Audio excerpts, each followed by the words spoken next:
ప్రస్తుతం ట్రంప్ తీసుకుంటున్న ఒక్కొక్క డెసిషన్ ఒక్కొక్క షాకింగ్ అనే చెప్పాలి.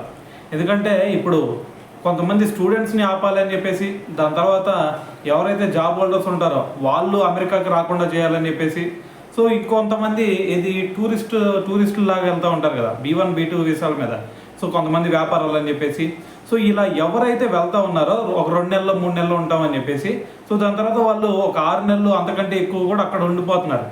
అందుకని చెప్పేసి దీన్ని అరికట్టాలని చెప్పి ఇప్పుడు డొనాల్డ్ ట్రంప్ ఒక బాండ్ పద్ధతి అనేది తీసుకురాబోతున్నాడు. బాండ్ పద్ధతి అంటే ఏంది భయ్య అంటే, ఇప్పుడు ఎవరైతే అలా టూరిస్టులాగా లేదు అంటే మరి ఈ వ్యాపారం పరంగా ఎవరైతే వెళ్తూ ఉంటారో వాళ్ళు 13 లక్షల రూపాయలు పెట్టి ఒక బాండ్ తీసుకోవాలి.